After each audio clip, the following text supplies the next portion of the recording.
My wife squeezed my hand under the table and told me, in Korean, that the man across from us needed to believe our marriage was already over. She said it the way you'd ask someone to pass the salt. She has believed for 11 years that I don't understand a single word of that language.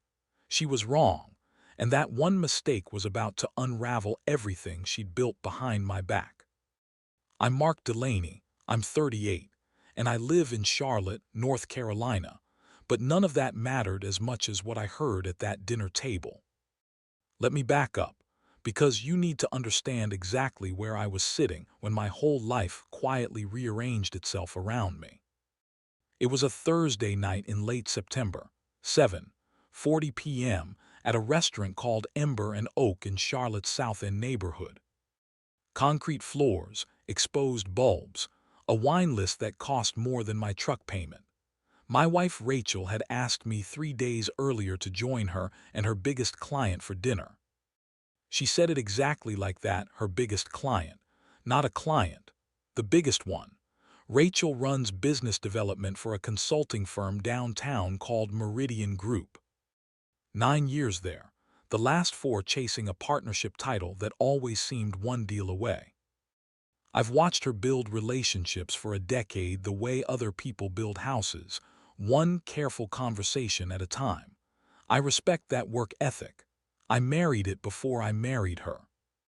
The client that night was Mr. Beek, CEO of a mid-sized import company out of Seoul, looking to open a distribution partnership in the Carolinas. Rachel had been courting his business for 8 months. 2 trips to Seoul. She knew his golf handicap, his daughter's college major, the name of his dog. She does her homework. That's the job. What she never did her homework on was me. Here's a detail Rachel has never once asked about in 11 years of marriage. In my 20s, I spent 3 years stationed south of Seoul doing logistics work for the Army. I wasn't fluent by any official measure, but I was close. Close enough to order food, argue with a landlord, fall asleep some nights running vocabulary flashcards because there was nothing else to do off base. I kept it up out of habit for years afterward. Then I met Rachel at a friend's barbecue, and somewhere in 11 years, it just never came up. It felt like ancient history. I didn't know yet that ancient history was about to become the most important thing I'd ever kept to myself. We sat at a corner table. Mr. Beek brought a translator, a young woman named Yuna, mostly so he'd have someone to speak candidly to without a Charlotte consulting firm listening in. Rachel introduced me as her husband. Said I worked in facilities management for a hospital network, true, and spent the next 20 minutes being exactly as sharp and charming as I've always known her to be.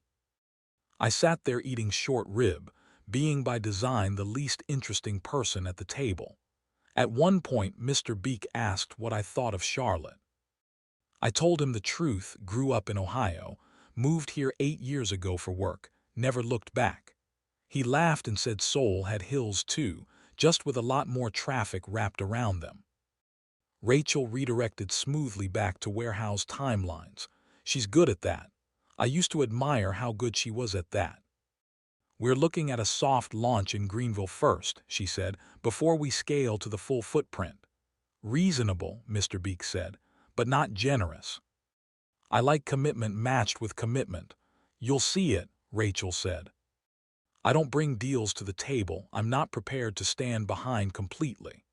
I remember thinking that sounded like the truest thing she'd said all night. I didn't yet know how much weight completely asterisk was about to lose.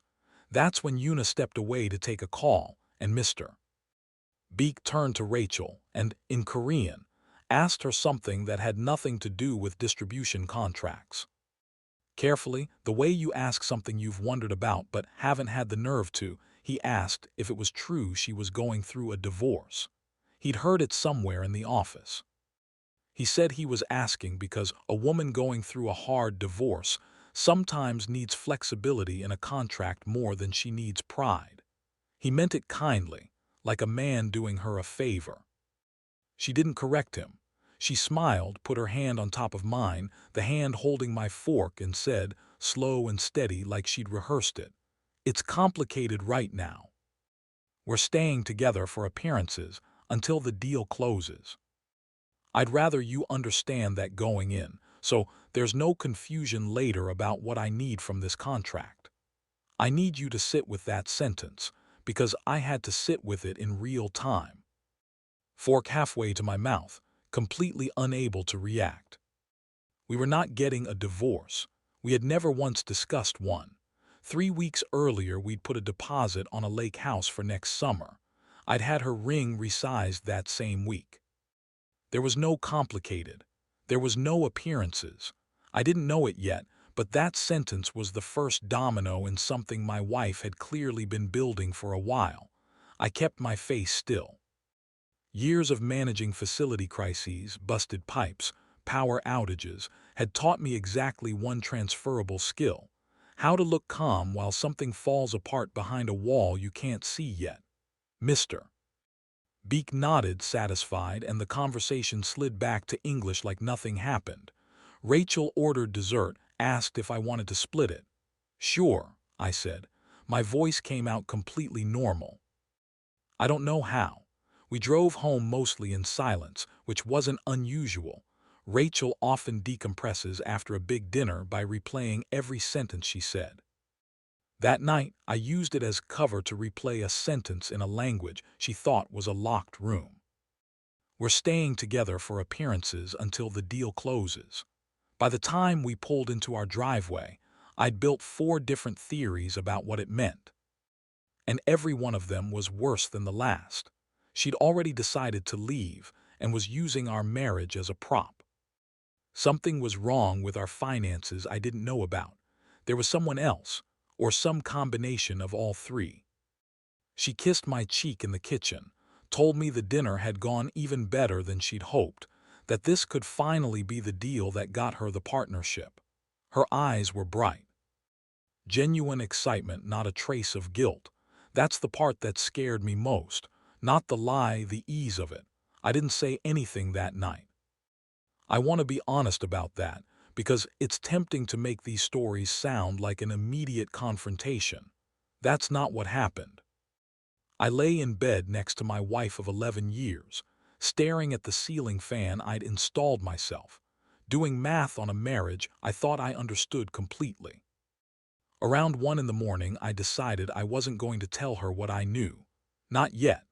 If she could sell a fake divorce to a client's face without blinking, I needed to know how deep it went first. The next morning over coffee, she asked if I'd slept okay. I told her I had. First lie I ever told her. It wouldn't be the last one either of us told that week, and it wouldn't be the biggest. I went to work Friday running on maybe 2 hours of sleep, and it showed. I manage facilities for a hospital campus, normally a day of broken doors and a temperamental boiler. That day, I signed off on a purchase order without reading it, and had to call the vendor back to fix my own mistake. My coworker Marcus, who's covered my shifts for 6 years, finally asked if things were okay at home. I said rough night. He didn't push. I've never appreciated that quality in a person more than I did that week.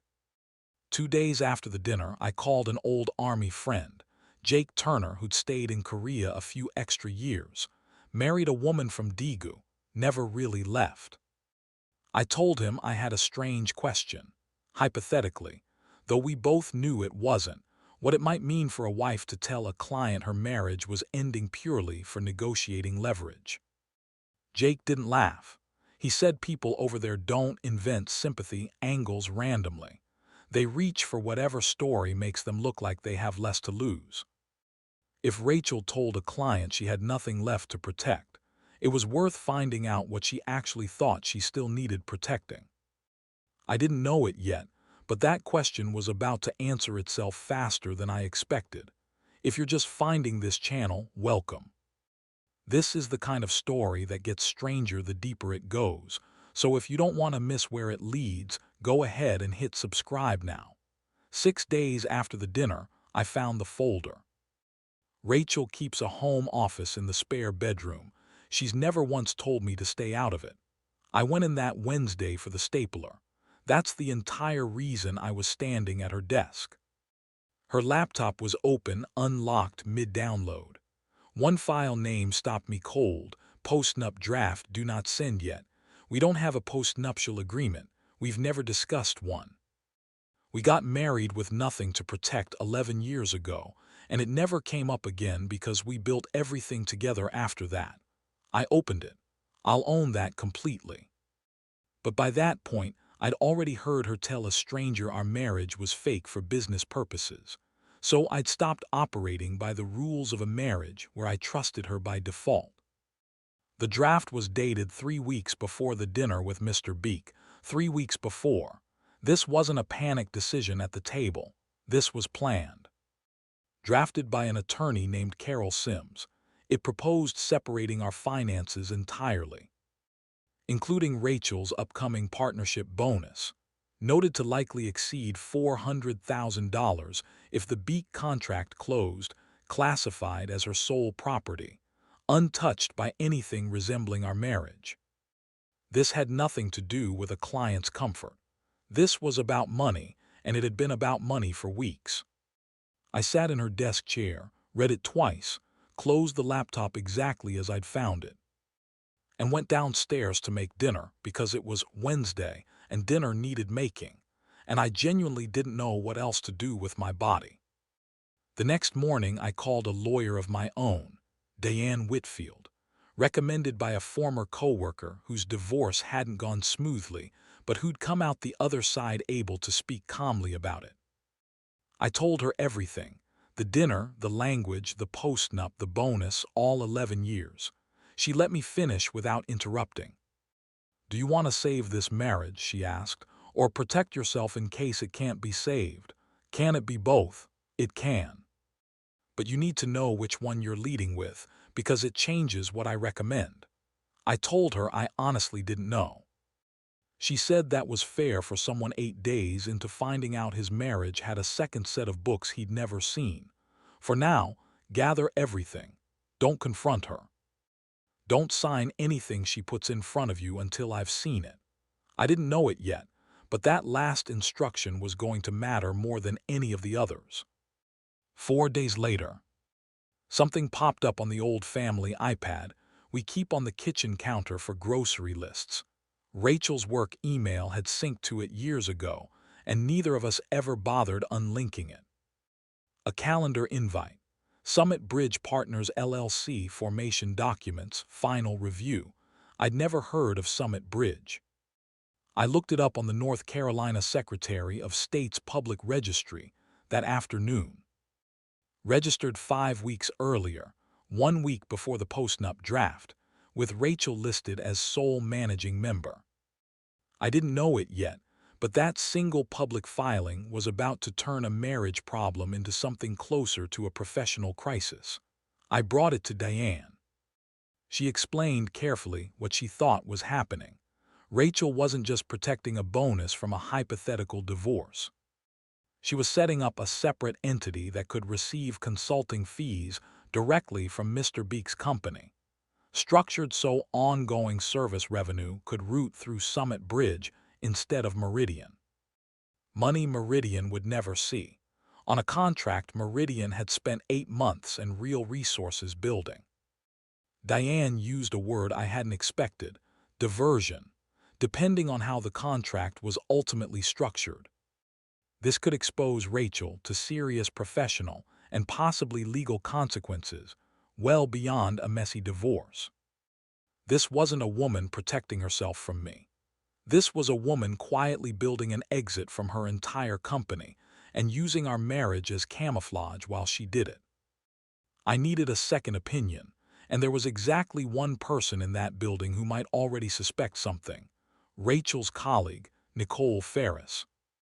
The person Rachel had spent 8 months carefully keeping away from this account.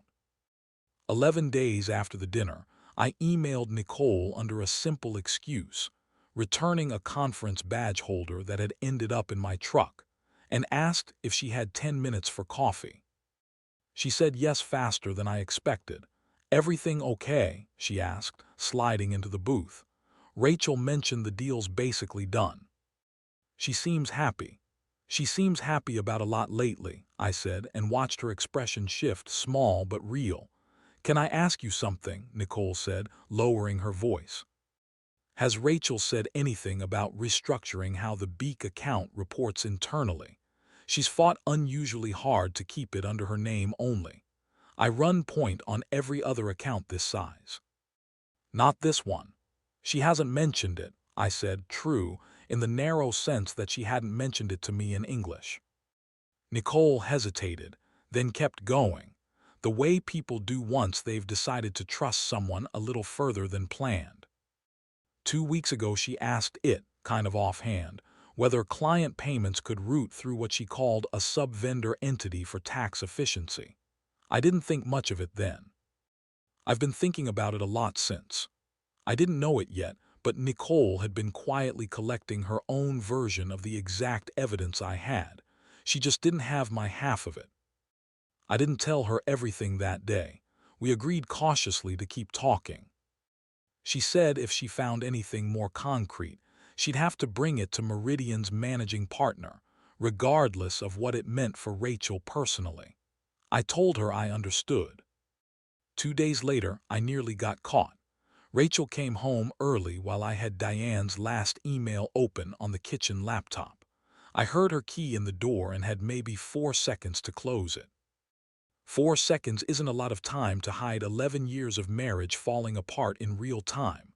"You're home late," I said, closing the laptop a beat too fast. "Meeting ran long." "What are you working on?" "Service contracts, the boiler again." "Vendor trying to sneak a rate increase into the fine print." "Sounds thrilling," she said, and kissed the top of my head on her way to the fridge. My heart was going twice its normal speed, and for the first time in my life I was grateful for a boiler that had never once worked properly. She believed me instantly, because why wouldn't she? I'd never given her a reason not to. That same week, Rachel's sister Julie called looking for her, and I ended up on the phone with her for 20 minutes. "She's been weird lately," Julie said. "Distracted even for a big deal week." "A little," I admitted.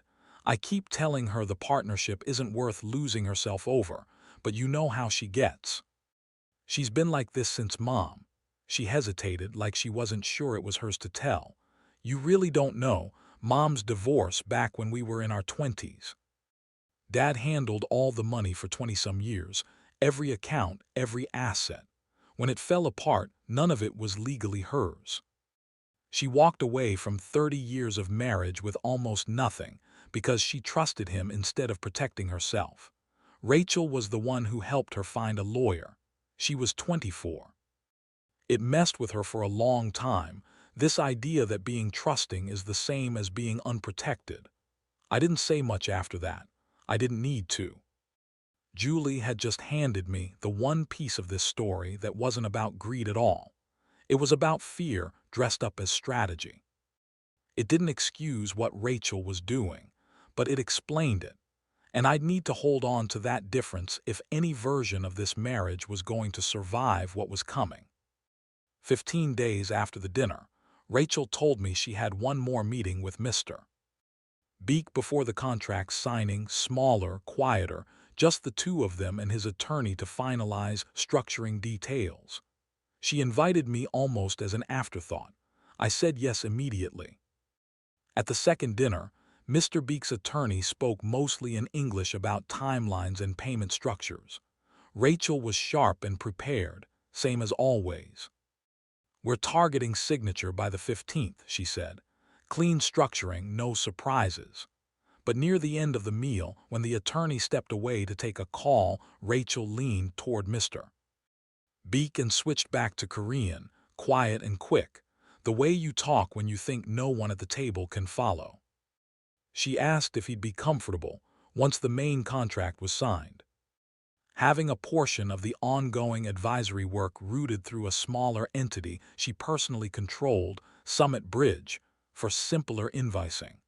She told him it wouldn't change anything. Operationally. just cleaner on her end. There it was, not implied, not suspected, said out loud calmly across a dinner table in a language she still believed was hers alone. Mr. Beak agreed easily, the way a client agrees to something that sounds like a minor administrative detail. He had no idea he was agreeing to move part of his contract's value outside the company his own attorneys had spent months vetting. I sat there with a fork in my hand for the second time in 3 weeks, understanding every word of a sentence my wife believed no one else could translate. I didn't know it yet, but I had just heard the last piece of evidence I needed, and the last lie I was willing to let stand. I didn't sleep that night. I sat in the garage almost an hour after we got home, engine off, trying to figure out what kind of husband does what I was about to do, walks into a conversation with his wife's client and hands him the truth, knowing exactly what it might cost her. I called Diane later than I should have. "You've clearly already decided," she said before I finished explaining. "Have I? You called me at 11:40 to ask whether it's legally risky to tell the truth about a scheme your wife hasn't told her employer about. That's not a man asking permission. That's a man looking for backup." She told me plainly that speaking to Mr. Beak directly carried no legal exposure for me. I wasn't a party to any contract, wasn't bound by any agreement Rachel had signed, and had every right to correct a false statement made about my own marriage. What happened professionally after that wasn't something either of us could control. I didn't know it yet, but understanding what I could and couldn't control was the only thing that let me sleep at all that week. 2 days later, I met Mr. Beak alone at a coffee shop near the office. I spoke to him in Korean. I want you to picture his face because I've thought about it a lot since. It wasn't shock exactly, it was recognition. The look of a man rapidly rewinding a conversation in his head and understanding all at once that every word he'd assumed was private hadn't been. I told him the truth. Not to sabotage my wife's career out of spite. I didn't feel cruel that day. I told him our marriage was real, that it had never been in trouble before that first dinner, that the complicated story was built for his benefit, not because it was true. Then I told him about Summit Bridge, the public filing, the timing, the invoicing conversation he'd agreed to 2 nights earlier without fully understanding it. He was quiet a long moment. Then he said something I didn't expect, that, in his experience, someone willing to lie convincingly about something that personal to close a deal was usually willing to lie about other things too. He said he'd already had a nagging feeling about why Nicole kept at arm's length from an account this size. He'd be having a very different conversation with Meridian's leadership than the one he'd originally planned. And his own legal team would review anything rooted through Summit Bridge before another dollar moved. I didn't do it to destroy her career. I did it because someone needed to stop an entire deal from being built on top of things that weren't true, and it wasn't going to be her. 3 days later, Meridian's managing partner called an emergency meeting after Mr. Beak requested Nicole take over the account, a request that, alongside the Summit Bridge filing Nicole had independently flagged that same week, exposed exactly how much Rachel had restructured the deal to keep both the credit and a portion of the money for herself. An arrangement like that, uncovered without leadership's knowledge, doesn't just end a partnership track, it ends a career. Rachel came home that night and told me everything had fallen apart. Placed on immediate unpaid leave pending review, the account fully reassigned to Nicole. Her own name quietly stripped from every document tied to Summit Bridge before Meridian's attorneys could argue the entity had been something worse than simpler invoicing. She was devastated in a way I hadn't seen since her father passed. And here's the part I think surprised her most. I didn't gloat. I hadn't told her anything yet. That night in our kitchen I told her everything, about the base south of Seoul, About 3 years I'd never fully explained. About 11 years of a skill I never thought was worth mentioning, until the night it became the only reason I understood what my marriage actually was. I told her about the post-nup draft, about Summit Bridge, about the second dinner, the coffee with Mr. Beek, the coffee with Nicole before that. The room went very still, not loud still, the other kind. The kind where two people are finally being honest at the same time, and neither one knows yet if that's going to save something or end it. I told her, too, what Julie had told me about their mother, about the money. About a fear she'd apparently carried since her 20s, without ever once mentioning it to me in 11 years of marriage. "I never once decided to leave you," she said, her voice breaking in a way I hadn't heard in years. "I want you to believe that, even if nothing else makes sense right now." "Then explain the postnup," I said. "Explain Summit Bridge. Explain why the first thing you told a client about our marriage was a lie you'd apparently been preparing for weeks." She was quiet a long moment before she answered. "Because I watched my mother lose everything once already. Every account, every asset, all in someone else's name because she trusted him to handle it. I told myself I'd never be her. And somewhere in trying not to be her, I stopped being honest with the one person who never actually gave me a reason to be afraid. You could have just told me. Any of it." "All of it, I know," she said. "I know that now. I think some part of me was more afraid of saying it out loud to you than I was of losing the deal. The postnup, and then Summit Bridge, had never really started as a plan to leave me. It started as a plan to make sure that whatever happened to us, she'd never again be the person in a kitchen finding out too late that none of it had ever legally been hers. Somewhere between that fear and 8 months, chasing a partnership she was terrified of losing, she'd started treating an entire deal, and eventually our marriage, like something to be managed instead of something to be honest about. We didn't fix everything that night. I want to be honest about that too, because a tidy bow on this would be its own kind of lie. Rachel spent the next several months rebuilding a career somewhere far less prestigious than Meridian, this time with her name on nothing she wasn't willing to explain out loud. We started therapy the following week together. Some weeks it's harder than others. And I finally told my wife, 11 years too late, about the 3 years of my life that made me the person capable of understanding exactly what she said when she thought no one at that table could. Mr. Beek, for what it's worth, still closed his contract, just with Nicole's name on it and Summit Bridge nowhere near it. I didn't know it yet, walking into that restaurant on a random Thursday in September, that the language I'd quietly kept for over a decade would end up being the only honest thing at that entire dinner table, and the only thing that finally forced the rest of it to catch up. So here's what I keep coming back to. What would you have done if you were sitting at that table, hearing what I heard?